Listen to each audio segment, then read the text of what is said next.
We do want to thank the witnesses on the second panel for taking time to be here today, taking time to testify before the subcommittee. As a reminder, each witness will have the opportunity to give an opening statement, and then this will be followed by questions from members. Wait for the second panel to be seated, and I will introduce them. And again, we thank our second panel for being with us today. Introducing down the witness table, starting with Dr. Thomas Powers of Powers Consulting, Dr. Frank Lynn, Associate Professor of Otolaryngology, Johns Hopkins University, Mr. Joe Robinson, Senior Vice President of Health System Solutions, Philips of North America, Mr. Robert Kerwin, General Counsel, International Association of Medical Equipment Remarketers and Services, and Ms. Patricia Schrader, Vice President of Global Regulatory Affairs at Medtronic. We appreciate all of you being here today. We'll begin the panel with Dr. Powers.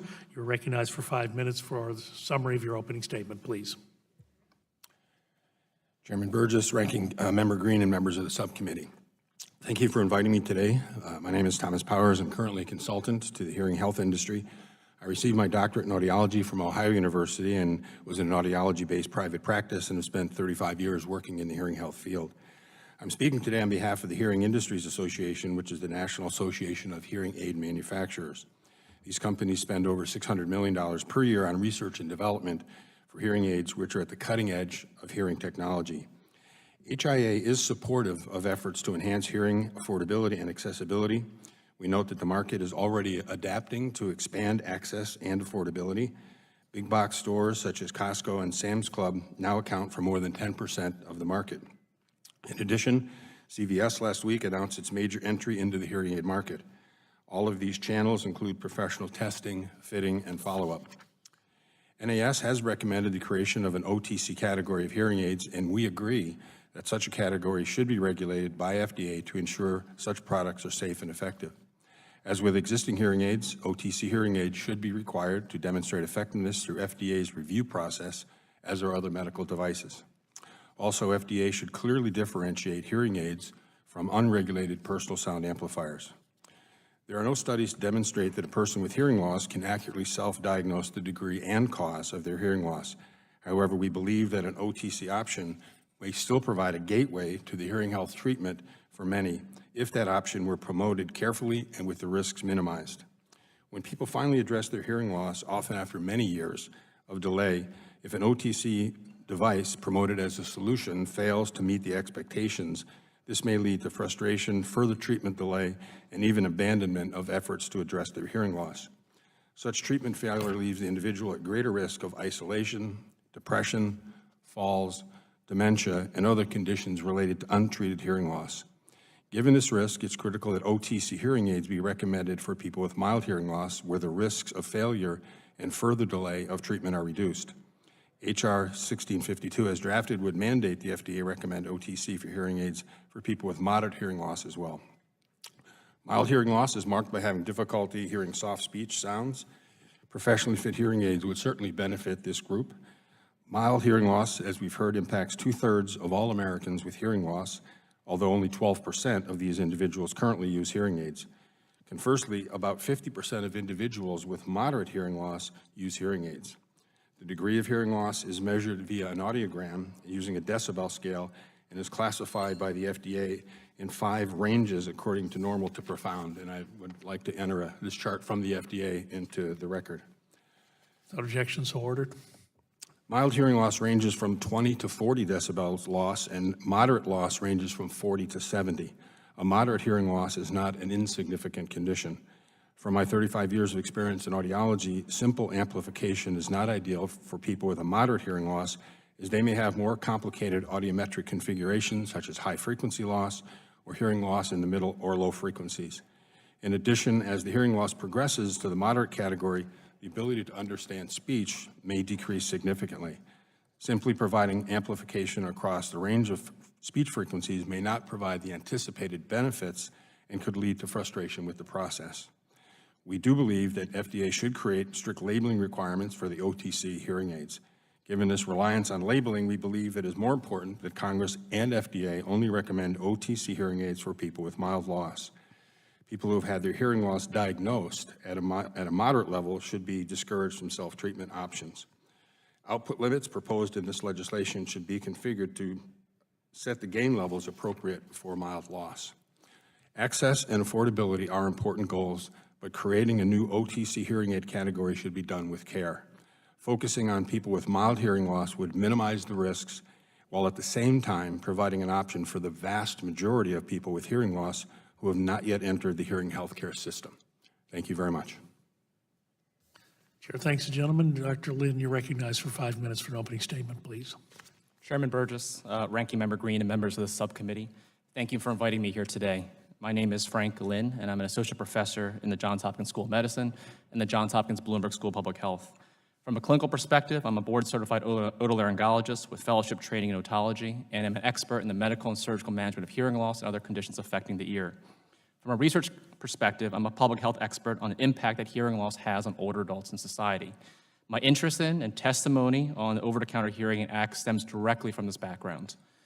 The OTC hearing aid bill, which we've been discussing, introduced by Representatives Kennedy, Carter, and Blackburn, directly reflects the early recommendations made by 2 expert committees, the President's Council of Advisors on Science Technology, or PCAST, in 2015, and the National Academies of Science, Engineering, Medicine Consensus Study in 2016. I advised PCAST on their report and was also a member of the National Academy's Expert Committee. Both of these expert bodies concluded that the creation of an FDA regulatory classification for OTC hearing aids for mild to moderate hearing loss would immediately benefit public health and Americans. The importance of the present bill instructing the FDA to carry out this recommendation is immense for public health. Over the past several years, research from Johns Hopkins, as well as other academic institutions, has clearly demonstrated that hearing loss, while being a usual process of aging for nearly all Americans, is not without consequence. These studies have demonstrated that individuals with hearing loss are at a greater risk of developing dementia, having falls, and having greater healthcare costs. These research studies also clearly suggest that hearing loss treatments, such as using hearing aids, potentially decrease these risks and lead to real and tangible benefits for society. And yet, currently, less than 20% of nearly, actually updated figure, 38 million Americans with hearing loss currently have access to hearing aids. The reason for this low rate of use stems largely in part from the current regulatory framework that only allows for a one-size-fits-all model of obtaining hearing care. That is, for the average American nowadays to obtain hearing aids, he or she has to make repeated trips back and forth to a licensed hearing professional who basically serves as gatekeepers now to consumers being able to obtain hearing aids. While this model is clearly appropriate for people with more severe hearing losses and more complex hearing losses, this model is extremely expensive and is clearly not needed by every one of the 38 million Americans with hearing loss. At present, the average cost of obtaining 2 hearing aids is about $4,700, which, when put into perspective, means that for the average American, a pair of hearing aids could be their 3rd largest material purchase in life after a house and a car. The passage of the OTC hearing aid bill would allow for hearing aids meeting explicit performance standards that would ensure safety and effectiveness for mild to moderate hearing loss to be directly available to consumers. Based on the scientific literature, the best studies we have to date, such devices could safely provide levels of amplification that would be effective for individuals with mild to moderate hearing loss. Both established hearing aid manufacturers, as well as consumer technology companies that have economies of scale manufacturing, would then be able to enter the marketplace and sell devices directly to consumers that will come at a lower cost as many more are sold. Importantly, the availability of OTC hearing aids for mild to moderate hearing loss does not in any way preclude the invaluable services in counseling, education, device programming that a hearing professional could provide. One would expect, and we already see this actually, that many adults would in fact still want to seek out a hearing professional to learn how to use these devices and customize the device to their hearing needs, while others may learn to use these devices on their own, much like any other consumer electronic. The important point is that the availability of OTC hearing aids for mild to moderate hearing loss would bring hearing technologies out from under the explicit control of hearing professionals, such as me, and allow consumers to choose what level of hearing care best meets their own needs and priorities. I should note that some critics of OTC hearing aids commonly raise concerns about the safety of these devices to consumers, the risk of children using these devices, and whether these devices should only be for mild hearing losses. While as a medical and surgical expert on hearing loss, I can appreciate where these concerns are coming from. These concerns are misguided, and more often than not are being raised by parties who are more interested in preserving the status quo rather than truly improving the lives of Americans with hearing loss and advancing public health. These latter priorities are what mainly concern me as an academic as well as a physician, what also concern PCAST and the National Academies and their recommendations that serve as the direct basis of the wording of the over-the-counter hearing aid bill.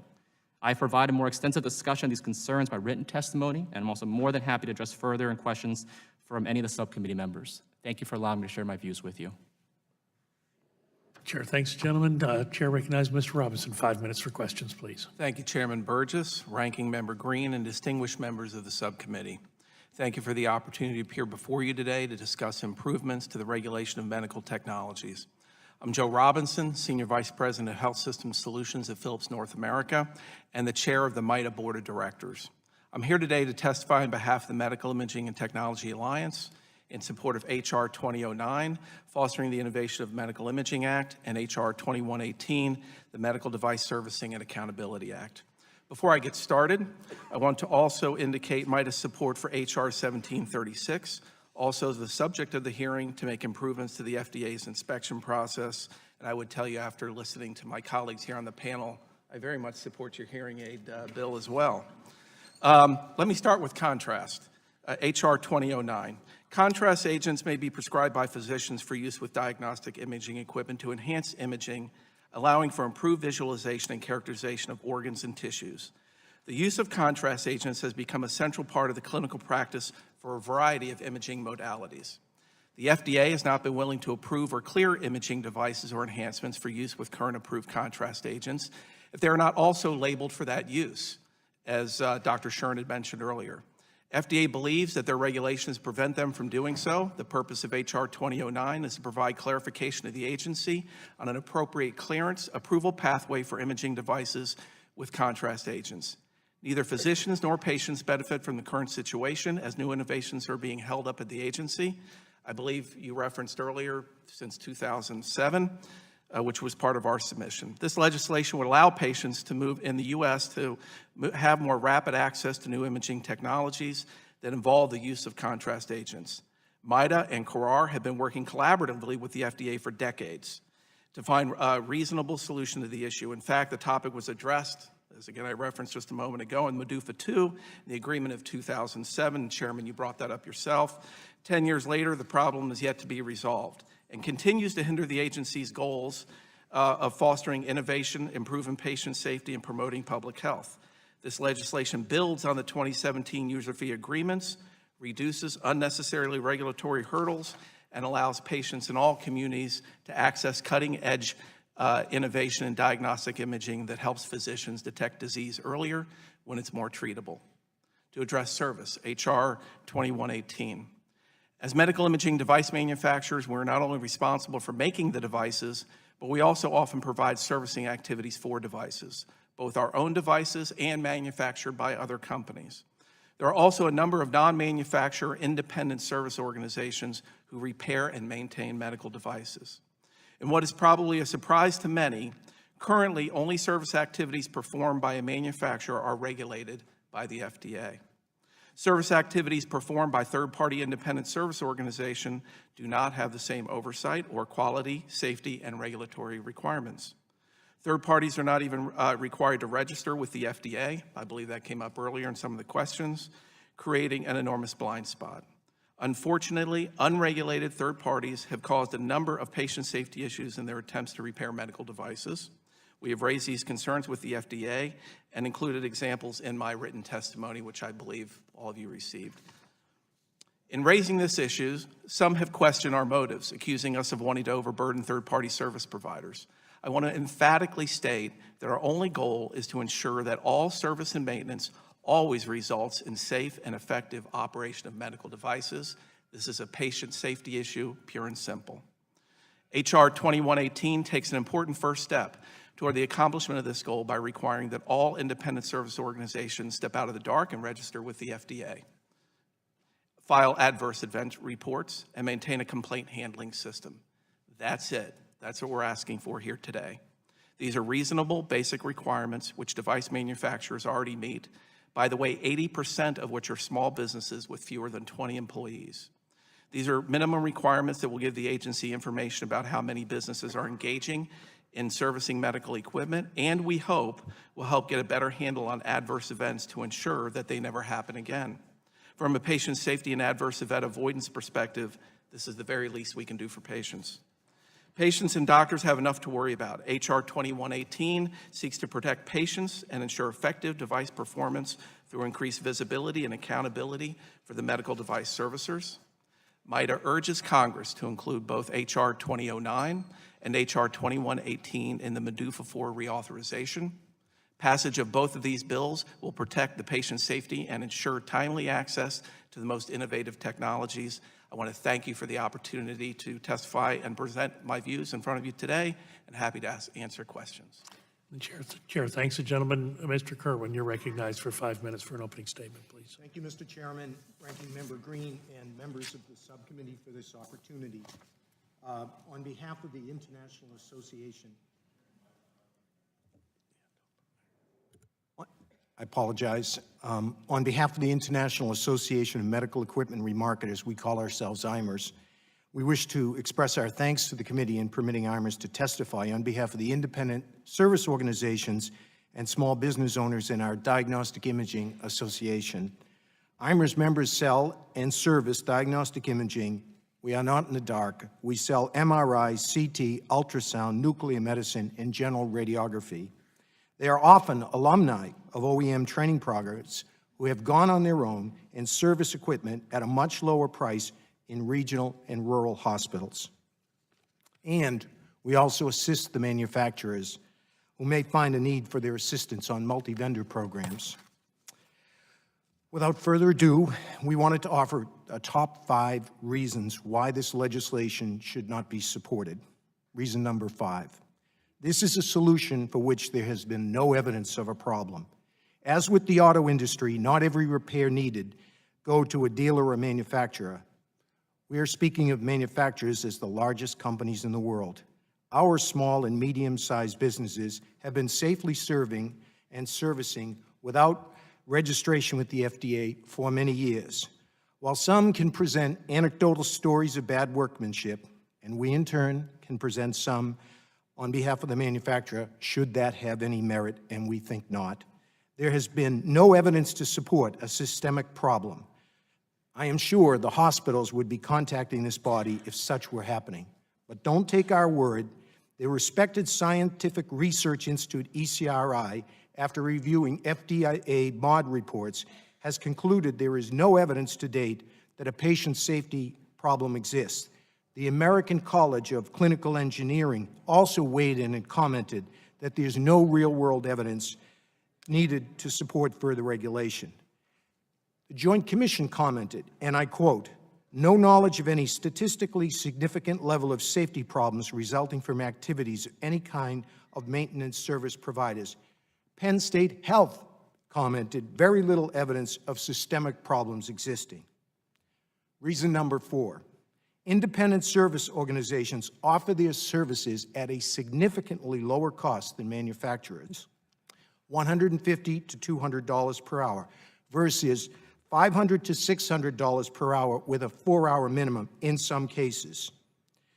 Although, once competition is in the marketplace, we sometimes hear that, in fact, the manufacturers do lower their price. Our people are important for manufacturing competition. Registration, however, with the FDA, as this legislation would require, is respectfully a changed equilibrium and much more than filing a piece of paper. The act is burdensome and a costly process and would seek to impose many of the requirements currently imposed on a manufacturer for a quality system service. Reason number 3, with the extra paperwork comes significant additional costs to be shouldered by the small and medium-sized business owners, or passed on to the owners, or possibly not continue. As detailed specifically, or more specifically in my written statement, the complaint management system, the staffing, the training, the assessment costs, the outside auditors, there are significant additional costs that this legislation would require compliance with 21 CFR 820.198.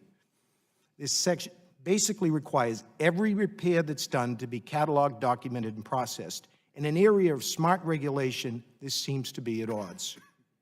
Reason number 2, this legislation will hurt rural and regional healthcare. The National Rural Healthcare Association reports on its website that more than 75 rural hospitals have closed and 673 are vulnerable. Some of our members indeed service rural America.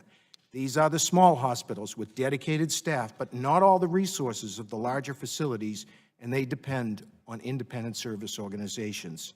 Imposing these extra costs will require dealing with it somehow, some way, and perhaps passing those costs on.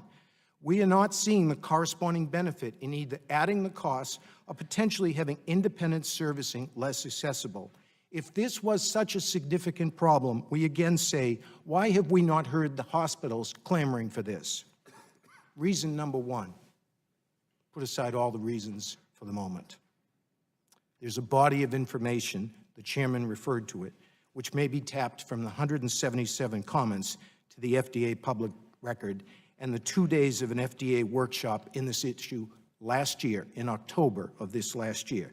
This information in its totality will not support passage of this act. And I ask respectfully, and I believe Dr. Shuren may have referenced it, if the transcript of the 2 days of proceedings, October 27 and 28, before the FDA may be entered into this record as perhaps the comments provided to the FDA on its electronic docket. Without objection, so ordered. Conclusion is that we think if this was a significant problem, we would have heard the hospitals clamoring. At a time of rising healthcare costs and the demand for smart regulation, adding to the regulatory burden, which only serves to burden the small business, this is troubling and shouldn't be supported. This is an opportunity for industry collaboration, especially as independents do not always receive the passwords, the equipment manuals, and training from the original equipment manufacturer at reasonable cost. It is truly a time together to work for patient safety. Thank you. Chair thanks, gentlemen. Chair recognizes Ms. Schrader. 5 minutes for your opening statement, please. Thank you, Chairman Burgess, Ranking Member Green, and members of the committee for the opportunity to testify today. My name is Pat Schrader. I'm the Vice President for Global Regulatory Affairs at Medtronic. Today, I'm pleased to testify on behalf of AdvaMed, the Advanced Medical Technology Association. We believe we're on the right track with FDA's Device Center and that recent progress, combined with the provisions of the new user fee agreement, promise to keep things heading in the right direction to strengthen the medtech innovation ecosystem. We appreciate this committee's commitment to reauthorizing this important program, and we urge Congress to act as a whole to promptly reauthorize the medical device user fee program. We also appreciate the committee's work in holding this hearing to consider additional measures that would improve the regulation of medical devices by advancing common sense policies that will continue to improve the agency's operation.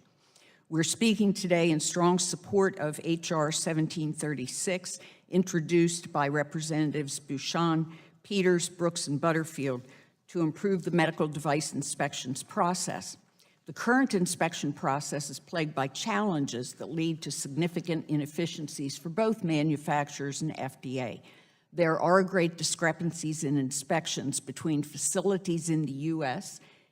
as well as between facilities of the same company within the U.S. and outside. These discrepancies result in facilities being held to different standards. I do want to be clear about the next point. H.R. 1736 does not in any way limit or restrict FDA's authority to inspect medical device facilities at any time. Medtronic, like other companies in our industry, understands that robust FDA inspections serve an important oversight function to ensure the public that we are succeeding in producing safe and high-quality medical devices. What H.R. 1736 will do is improve the device inspection process to increase consistency, predictability, and transparency, and to ensure that both FDA and industry resources are best targeted to public health needs.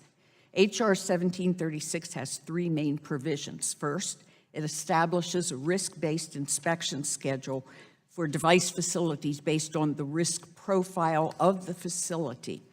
This common sense shift to a risk-based approach to device inspections would ensure that FDA is inspecting where the risk to patients is greatest and is not utilizing important resources to repeatedly inspect facilities with good compliance profiles. Second, the bill proposes standardized and enhanced processes, including communications between FDA and the facility prior to, during, and after inspections. It's important to note that standardizing processes and enhancing communications have played a key role in the improvements in the pre-market review process, leading to reduced review times. These will have a similar impact on FDA inspections. Timely communication can also help speed corrective action by companies being inspected where correction is needed. The last provision of the bill involves the lack of transparency that currently exists in the export certification process. In order to market medical devices in many countries, there is a requirement for documentation that the devices are legally marketed in the U.S. and are in compliance with U.S. law. This documentation is called a Certificate to Foreign Governments, or CFG.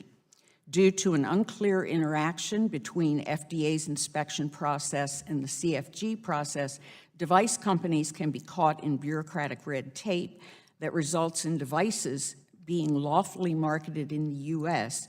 being denied certification for marketing in other countries.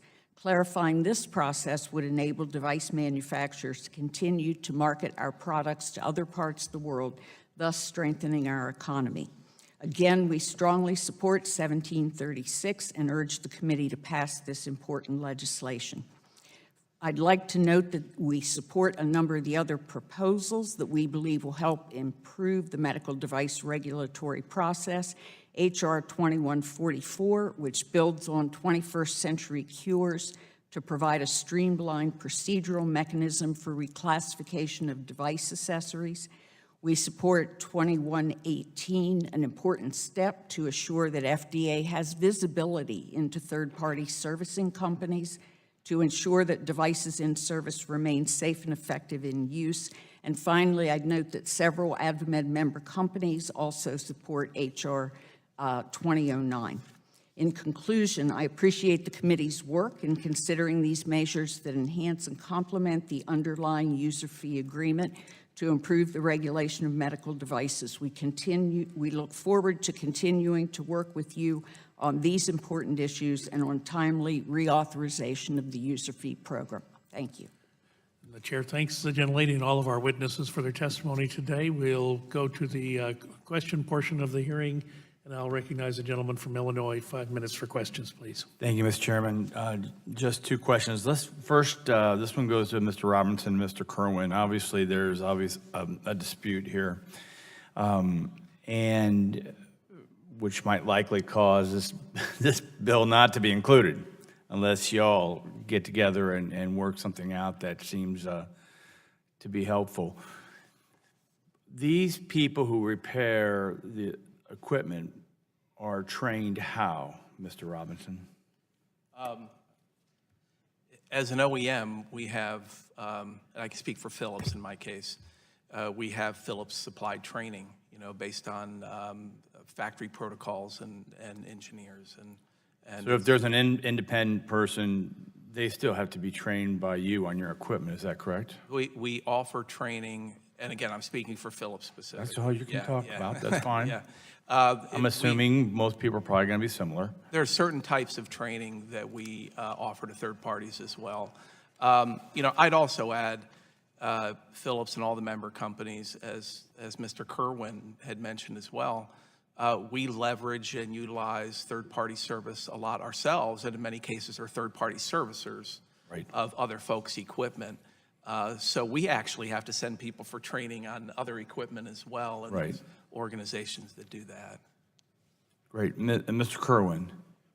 Congressman, many times, however, the original equipment manufacturer, if you don't have a contractual relationship with them, will withhold the training. And we're always concerned about this because from time to time they will cite uneven levels of performance, and yet when we ask to have members trained, unless you have a contractual relationship, more often than not, it's declined. I kind of look at it as by the football analogy of knocking someone down on the field with a hard hit and then claiming later there might be a delay of game. Well, this is a very similar debate that we've had in this committee, and I think it was alluded to the automobile manufacturers and independent repair folks who always is the debate about getting the data, getting the being able to hook up to the computer module, or also what type of equipment to replace. So it seems like the similar type of dispute that we've had. And I guess I would just say also part of the question was cost incurred to, and I said this in my opening, in the opening round of questions, the projected cost incurred to small rural or regional hospitals. Ms. Robinson, do you accept that as part of a concern? The cost, first of all, I want to be clear. What we're requesting here is the registration and a complaint system. That's it. That's the request. But Mr. Kerwin said that there'd be every repair visit would require a filing of what occurred. Is that correct? I don't think that's the case for complaint filing. You file a complaint when there's a problem or an adverse event. That's when that occurs. Now, what they would incur, as I think Dr. Shuren implied, is under the current regulation, there's a registration fee to register with the FDA. I'm not sure the exact amount of that fee. I think it's a few $1,000s. It would be required by everybody who registers. But, I think it would also be in the discretion of the FDA if they wanted to waive that fee as a point if that were, burdensome to the small business. Okay, But that's not our request. I'm going to stop on this. I'm going to go to just for the hearing aid debate, and I think it's just helpful because a lot of us aren't practitioners in the field. But so I looked up. So hearing loss is classified in mild, moderate, moderately severe, severe, profound, and deaf. Is that correct? So the only dispute that you all have is between mild and moderate, while we still have moderately severe, severe, profound, and deaf. Is that correct?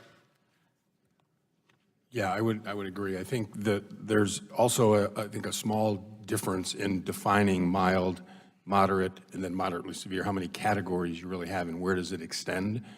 I think the concern comes from the current definition used within FDA up to 70 dB hearing loss, which is a significant hearing loss, and those folks in many cases may require the services of a professional. So our view is that the mild hearing loss is certainly one that should be promoted through the OTC category. For the vast majority of people have mild hearing loss and would benefit the most from it. And Dr. Lin, you think your testimony, you think that OTC could also comply with the moderate hearing loss? Yes, absolutely. I mean, from several perspectives. I mean, from the clinical perspective, mild to moderate is on a natural continuum. There are no sharp barriers. We see right now a moderate hearing loss affects about 30% of everyone with a hearing loss. So you're talking about cutting out 30% of the marketplace, and consumers could benefit if we limit to mild and moderate. But from a clinical perspective, there's no such thing right now as a hearing aid only for mild hearing loss or a hearing aid only for moderate hearing loss. Right now, it's the same thing, basically. So by trying to limit it to mild hearing loss, we're essentially limiting the functionality of that hearing aid eventually to 30% of the people with hearing loss out there saying, I'm sorry, but you'll have to go through the standard channels and pay $4,500. More importantly, from a research perspective, the best clinical trial to date, funded by the NIH, completely independent academic medical center, demonstrably showed that treatment of mild to moderate hearing loss with over-the-counter hearing aids is effective. So that's a scientific perspective. Now, more importantly, I think from a larger perspective, I think it's easy to frame this as an either-or. You have to either get an over-the-counter hearing aid or you have to go see a clinician. There's nothing in between. It's just not true. It is very much an and phenomenon. Namely, already what we're seeing right now with the availability of more attention paid to over-the-counter devices is that more patients are coming to my clinic now and seeing my colleagues saying, I heard there might be an over-the-counter device. Would this be relevant for me? Could I use this? So in many cases, you may have someone with maybe moderate hearing loss. They try a device. They think it works, may not be great. It drives them to see the clinician. The clinician can help them. It's not an either-or phenomenon. By limiting to mild hearing loss, that means when a patient goes to see, let's say, an audiologist, then audiologists can't even help them anymore with the over-the-counter device because there's a cap placed on how much benefit could be attained from it. I think in the end, it comes down to safety and it comes down to efficacy. And I think both have already been well established, both clinically. I think it's a testament to the American Doctors of Audiology, the leading audiology group for private practice audiologists, already coming out full support of this, as well as multiple medical organizations. Excellent, thank you. Yield back. Chair thanks the gentleman. Gentleman yields back. Chair recognizes the gentleman from Texas, Mr. Green. 5 minutes for questions, please. Thank you, Mr. Chairman. And Dr. Lynn, I know you've been involved in research that led recommendations by 2 expert committees, both of which concluded that the creation of an FDA regulatory classification for OTC hearing aids would benefit the public. Can you elaborate on this work? I think you did that in your testimony and some other. That it would help, obviously, for the cost, but it also may drive people to a professional because they find out that they don't, that the over-the-counter may not work. It's kind of like my colleague's reading glasses that he bought at the drugstore. Yeah, so very much, I think that's the case, Representative Green. I think what we're seeing right now is already with increased attention paid to hearing loss and over-the-counter devices, it's driving people to ask about their hearing, to come in to get evaluated, and then they may still go on to get an over-the-counter device, but it's a lot of times under the guidance or advice. I think there's a tendency to think, well, if you have an over-the-counter device, all of a sudden people are going to want to avoid doctors, they're going to avoid audiologists. It's exactly the opposite. As we have a regulated over-the-counter category, which is broadly applicable to the vast majority of Americans with hearing loss, it drives people to ask more questions about hearing loss. It drives more people to go to their physician and say, I heard these devices are available, could you help me decide? It's very much the opposite, I think, in terms of what would actually be projected to happen by some people in the industry. Okay, thank you. Mr. Robinson, we know certain types of medical devices and types of technology often require servicing and maintenance and repair. Hospitals and health systems have a right to rely on either the original or a third-party service entity to fulfill that maintenance decision. The bill that we're considering today, 2118, would require third-party service entities to register and report certain adverse events and malfunctions to the FDA. In your understanding, is that all this bill does?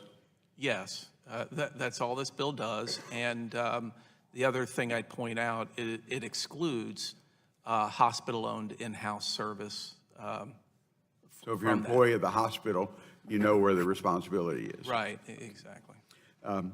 Can you discuss briefly why you feel legislation is needed and the types of issues associated with third-party servicing that your company is aware of? Repeat the question. Or how did you, since you support the legislation, what types of issues associated with third-party servicing that your company has become aware of? Oh, well, we, as MITA, we submitted, I don't know, a big document of a number of adverse events that have been documented by member companies when they've been encountered and not being serviced by them. So it's, I don't know, there's over 30 examples that are in there. I would also tell you, in terms of complaints in general or adverse effects in general, I know the ECRI study claims that there's, nothing wrong here, so why should we do anything? There's nobody reporting, So what I would suggest is maybe a good place to look is the FDA's own database around adverse complaints that are reported by the manufacturers who are required to do that. Under current law, the FDA rules and regulations are on manufacturers that perform servicing required to comply with. And what FDA rules and regulations are third-party service entities required to comply with? None that I'm aware of. Okay. In your opinion, so HR 2118 helped to address the service issues witnessed by your company? Yes, I think it would help. I think it would help the industry in general and the FDA as you work and track complaints. As an example, if we have a piece of equipment, whether it's Philips or General Electric or any member company, and it's not being serviced by us, and there's a number of issues that occur that become redundant and common that we're not seeing, we don't know to address them. So a common complaint handling system would escalate and elevate that. Under current law, what FDA regulations are the manufacturers that perform servicing required to comply with? I can't cite the exact law, but there is one, and we're all required to have quality management systems, and they're inspected and audited on I think it's a biannual basis. And we report proactively, a complaint handling system that rolls up. Thank you, Mr. Chairman. I've run out of time, unless you want to give me 5 minutes more. No, that would be a no. The chair thanks the gentleman. The gentleman does yield back. The chair recognizes the gentlelady from Tennessee. 5 minutes for questions, please. Thank you, Mr. Chairman, and thank you to each of you for being here today. I'm happy to see so much love and support for over-the-counter hearing aids. We appreciate that. Mr. Robinson, I thank you that you have come in line saying you even support, even though it's not I your have issue. aged in-laws that suffer with this. You can relate to the story of your I can mother. relate to the story. Yes, absolutely. Ms. Schrader, we thank you for your presence in Tennessee. We appreciate that Medtronic is one of our companies there, and your presence in Memphis, and that 1 out of every 4 jobs in Memphis, Tennessee is a medical device-related job. So we appreciate that presence. Dr. Lynn, I think that you have pretty much stated why this is important, having the over-the-counter hearing aids, and I appreciate that. Let's look for just a minute, though. One more thing I want to touch on very quickly, state laws, and why we may need to preempt those state laws as we look at the availability, especially in underserved areas. So just a couple of seconds on that, and then after he finishes, Mr. Chairman, I will yield back. Thank you, Representative Blackburn. Right now, as the act you helped co-author clearly states, there's a very narrow preemption of state law specifically for this over-the-counter class of hearing aids. And this follows in lines of what the National Academies and PCAST recommended, is we want to make these devices broadly available to 38 million Americans with hearing loss. We don't want some states saying, well, these can't be given over-the-counter. So it does call for a very, very narrow preemption only for this one specific class of hearing aids. Right now, actually all states right now have on their books that hearing aids cannot be sold over-the-counter, and those regulations evolved 40 years ago when the hearing aids back then could not be safely given over-the-counter. But clearly now, with the purpose of this act, it would create a narrow regulatory classification for a safe and effective hearing aid that could be given over-the-counter, and hence the need for a very narrow, limited set of state preemption for this. Appreciate it. Yield back. Chair thanks the gentlelady yields back. The chair recognizes a gentleman from North Carolina. Mr. Butterfield, 5 minutes for questions, please. Thank you very much, Chairman Burgess. Thank you for holding this hearing today and for including H.R. 1736 in the list of bills that we are considering today. I'm proud of bipartisan legislation that I introduced with my friends and colleagues, Dr. Bashan, Ms. Brooks, and Mr. Peters. This bipartisan legislation, it will improve patient safety by ensuring that the FDA is making the best use of its inspection resources. And so this may be the beginning of more bipartisanship in this Congress, and that's a good thing. This legislation, Mr. Chairman, will provide much-needed consistency and transparency in the routine inspections process by establishing rules of the road for FDA inspectors, including inspecting device facilities and regular communications between FDA inspectors and the facility both before, during, and after the inspection. Importantly, nothing in this bill takes away or limits the FDA's ability to inspect. It directs the FDA to focus its inspection resources on the more significant risk to public health. My clock's not running, Mr. Chairman. Thank you. You must have known I had a birthday last week.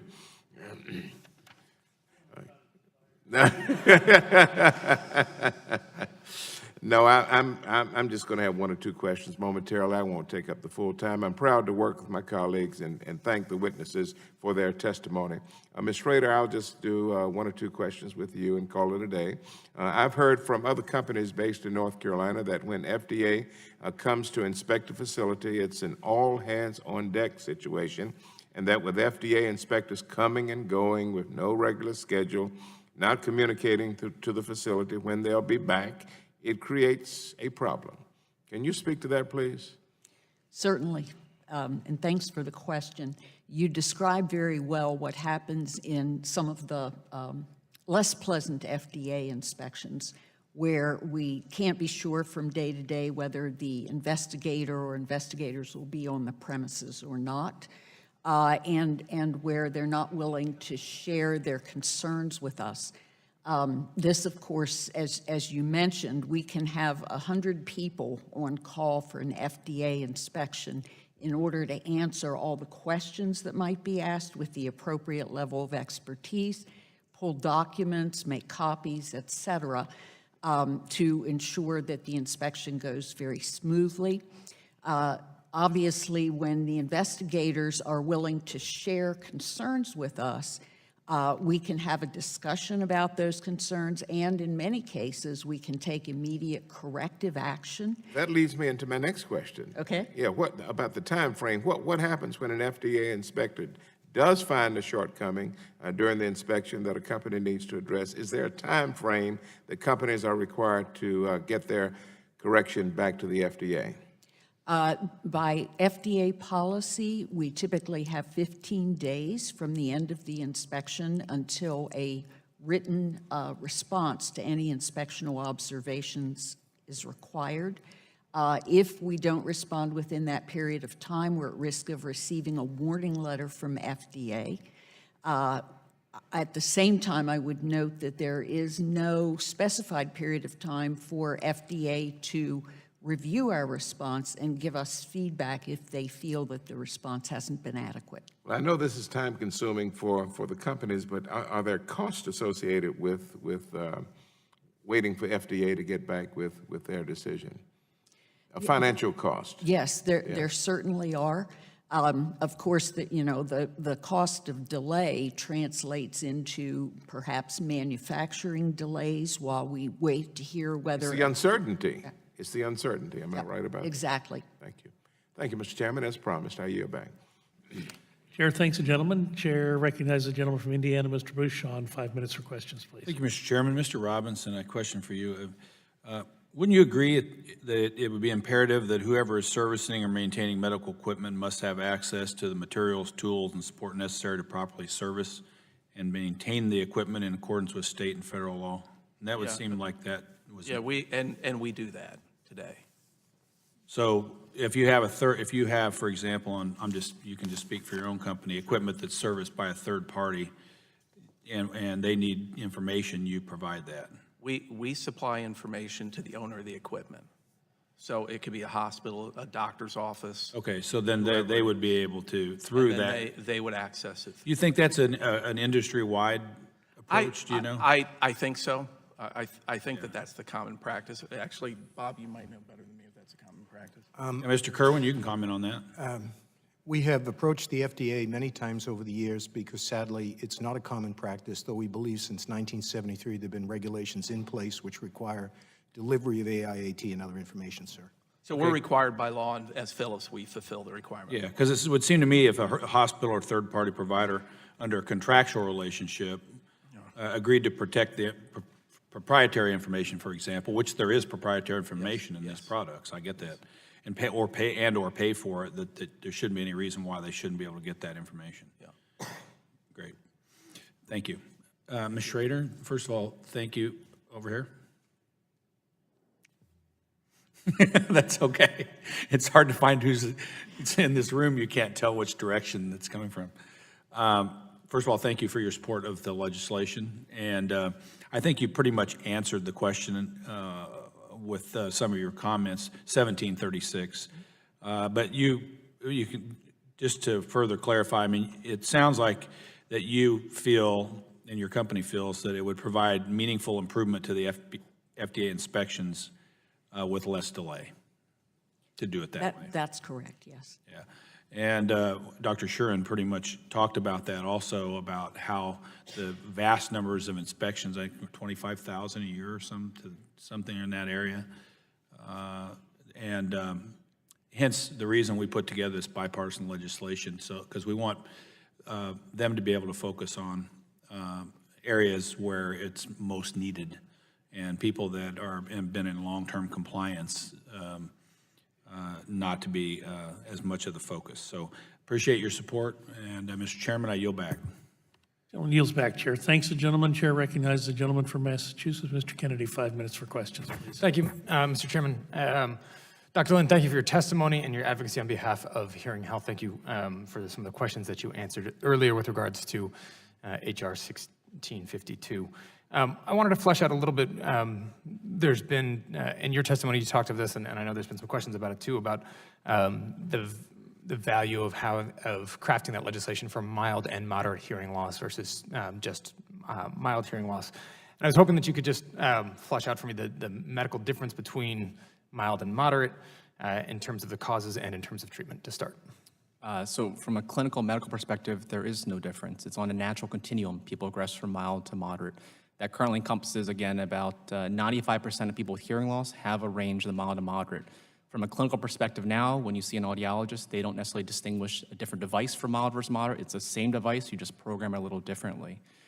That was very much the basis of the National Academy's recommendations I served on, as well as PCAS, recognizing it's a broad base of hearing loss. It's very much treated the same way, and hence, if we can have devices that are over-the-counter that are safe and effective for that broad range, why would we purposely handicap it?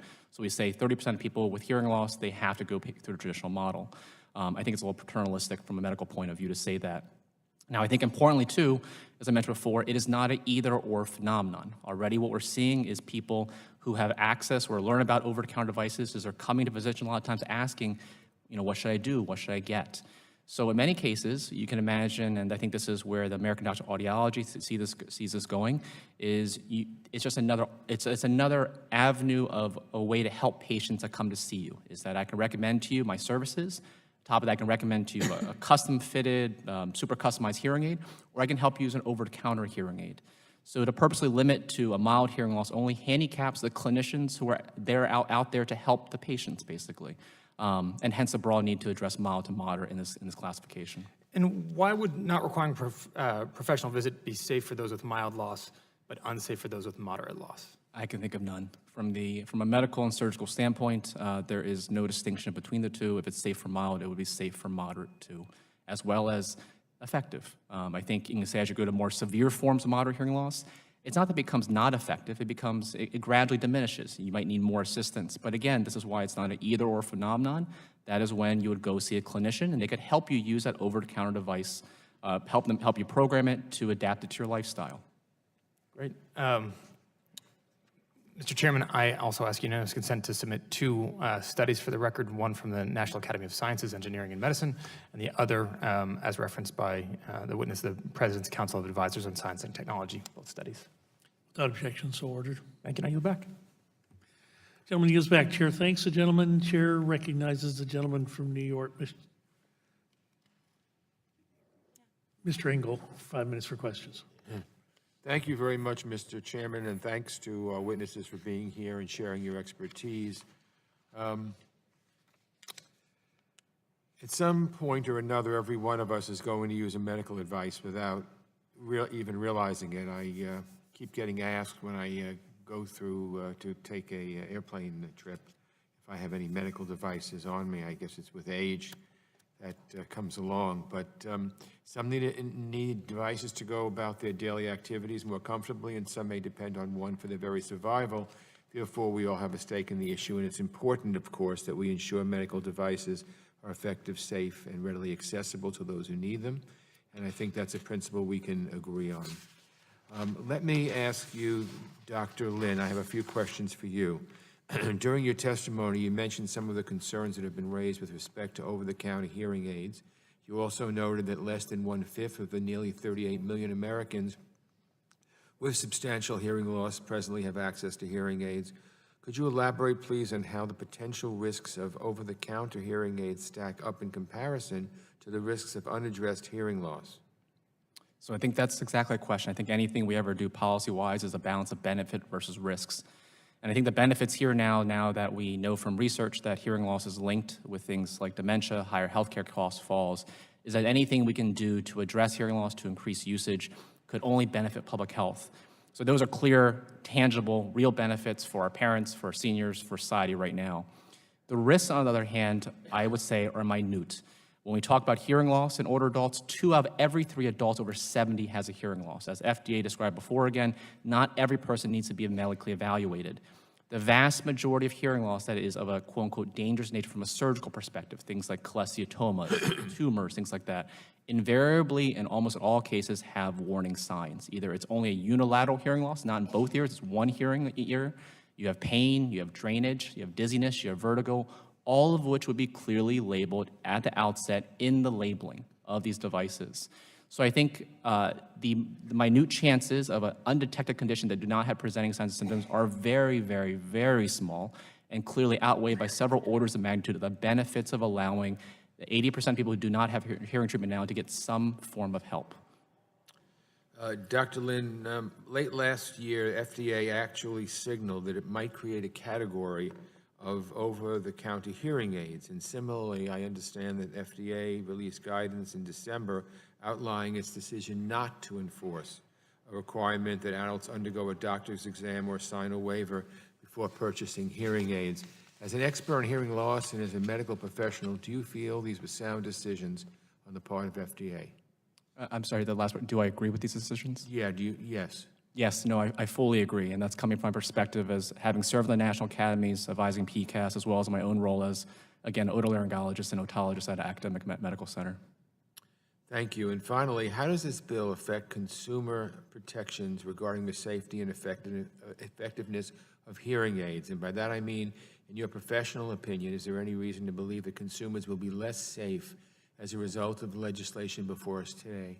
No, and I think, as I mentioned before, I think they're actually far safer, in fact. And I think the reason why that is because as you have an over-the-counter regulated class that's broadly applicable to the 90%, 95% people with hearing loss out there, it drives interest, it drives questions. It causes consumers and patients to ask more about hearing loss, to ask their physicians about hearing loss, to go see an audiologist to get their advice. It doesn't drive people away from hearing care. It drives people toward hearing care by offering an avenue that they can now approach it on their own terms. Thank you very much. I yield back. Chair thanks the gentleman. Chair recognizes himself for 5 minutes for questions. And Dr. Lin, I really do appreciate your testimony and your forthright answers to all the questions. Just so I'm clear on this, are there any illnesses that would prevent with mild hearing loss that would be different from illnesses that would prevent with moderate hearing loss? No, absolutely not. From the clinical medical perspective, it is on a natural continuum from one to another. There is no difference between the two in terms of how we necessarily manage it with existing devices. And I thank you for your written testimony. You actually addressed some of the concerns I had about children and the screening test done at birth and the school testing done. In your opinion, that is going to be an adequate catchment for those individuals? Absolutely. I mean, fortunately, the way we manage pediatric hearing loss in this country is actually very well done. We have universal newborn hearing screening. Every state has some degree of school-based screening. If you're low income, Medicaid in all 50 states covers hearing aids and services for children. So the medical system for hearing loss in kids is completely different in many ways, fortunately. So I do not see virtually any risk of these being inadvertently or improperly used in children. There's no reason to. Very well. Mr. Kerwin, Mr. Robinson, I want to talk about the devices. And, you know, Mr. Robinson, someone mentioned about anecdotes, and I think we've established in this committee that the plural of anecdote is not data, but nevertheless, you had the plural of anecdote in your testimony. When I first started looking through that, I thought, oh, the world isn't like that. And then I looked at some of the examples and saw tape on the equipment, and I thought, oh, that totally happens. You see that, unfortunately, all the time. So I guess, Mr. Kerwin, you say there's no evidence to support a problem with the servicing of medical equipment. Mr. Robinson has provided some compelling visual data that suggests otherwise. Shouldn't each entity that's hired to fix or refurbish equipment be equally responsible for documenting and submitting adverse related problems that may be connected to their work? Mr. Kerwin, that's to you. Mr. Chairman, I believe that we are responsible, our members. We have contractual obligations to the hospital. The hospitals have the ability to vote with their feet if we do not satisfy those obligations, notwithstanding we have long-term relationships. We voluntarily report adverse events, and in the ECRI study that Mr. Robinson referred to, they had analyzed 137,000 MOD reports, and there was only a total of 0.1% of total events, 241 incidents in the ECRI study. And I recognize that was a little while ago, but we say, Mr. Chairman, that the enormous amount of resources that would be dedicated towards reporting for perhaps 0.1% of total events, when it will create a sea change in the manner in which the rural and regional hospitals deal with the independents. And we feel, on balance, we do report, and we do have energetic internal trade association programs on medical devices, on adverse events, on UDI, on best practices for all of the events, and we recognize patient safety as our paramount interest. I mean, just so I'm clear, Mr. Robinson, for the original equipment manufacturer, are you required to report adverse events to the Food and Drug Administration? We're required, and if volunteer were good enough, maybe we should request the FDA to make it all voluntary. But I don't think there'd be an interest in doing that. Yeah, I was going to say, there's probably not a No, constituency there'd that's be out no there interest in clamoring doing for that. that. So I guess that is the question that I have at the end of this lengthy hearing. And again, I do appreciate all of you putting so much time in with us today. If you're each doing the same servicing work, why the different treatment by the Food and Drug Administration? I couldn't answer that for you. And I think actually Dr. Shuren had made a reference to there were some guidelines in place that there was, I think his words were, lax enforcement of. So there seems to be something in place, but there's not a requirement to implement it. That's my take from this comment, but I'm not 100% sure. Mr. Kerwin, you looked like you wanted to say something. Mr. Chairman, this was examined 20 years ago, and again, it's being examined today. And during this entire time of 20 years, we have not heard of the reporting of adverse events or the underreporting of adverse events. I understood that Dr. Shuren was referring to laparoscopic issues, and I had seen some publications relative to this. I have not heard, with respect to diagnostic imaging, anything of this nature, and it would seem that if we had to follow the report from ECR, that if we're looking at a total of 0.1% of total events, is it really, in our era of having smart regulation, appropriate to now create a change in the manner in which all of these hospitals, particularly these rural hospitals, do business? Good news is there's no new regulation. We're simply asking for the distribution of the existing regulation to the independent servicers. And I appreciate that it's infrequent, but you know, as you look at some of these pictures that were provided to us, would I want a family member to be utilizing that equipment? Would I be perfectly comfortable with and honestly, some of it's quite sophisticated, like the cooling mechanism for the magnet in an MRI, but some of it's fairly mundane, like cracks in the plastic or the rubberized guard on a patient mat on a gurney. Mr. Chairman, if I may speak to that. So turn your microphone. Mr. Chairman. Is your microphone on? Thank you. My apologies. In preparation for our hearing today, we contemplated, would we bring our pictures? Would we show areas where we've taken over for the manufacturer? And I've been assured by several companies that if necessary, we too can produce. But we thought the attribution to nameless independents paints an entire industry, and perhaps unfairly. And we would like to focus on the collegiality. At one point in 1997, FDA assisted in a collaboration with Amy and with all the stakeholders working towards a solution, an industry solution relative to this. Let's turn over the passwords, equipment manuals, and training. Let's cooperate relative to the reporting. And unfortunately, the person at Amy who was coordinating much of that departed, and we did not reach closure. We called for a collaborated effort during the October 27, 28 meeting before FDA. We think this belongs with industry, particularly where there is no real-world evidence to back this up, and I still await attribution of these nameless independents for whom we have pictures. And if the committee wishes, we can bring pictures, but we don't think that's the ultimate solution. Mr. Robinson, what about that? What about the sharing of data and passwords? And Yeah, we comply with all the laws, and every one of the member companies, to the best of my ability, comply with those laws and regulations. We supply the servicing and preventive maintenance manuals to the owners of the equipment as required.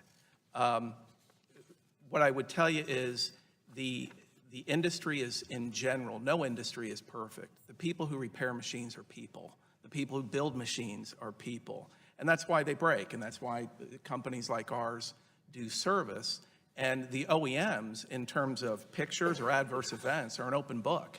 We have to report it to the FDA. All we're asking for is the same open book.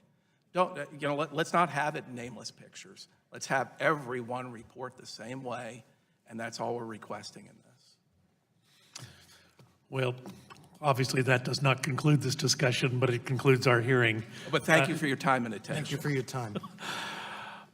Well, seeing that there are no further members wishing to ask questions, I do want to thank our witnesses for being here today. We have received outside feedback from a number of organizations on these bills, so there are statements to submit for the record from AARP, from the International Hearing Society, from the American Speech Language Hearing Association, from the Academy of Doctors of Audiology, from the American Academy of Otolaryngology, Head and Neck Surgery, Consumer Technology Association, Aramark, Consumers Union, Repair.org. Without objection, so ordered. Those will be entered into the record. Pursuant to committee rules, I remind members they have 10 business days to submit additional questions for the record, and I ask the witnesses to submit their responses within 10 business days upon receipt of those questions. And without objection, the subcommittee is adjourned.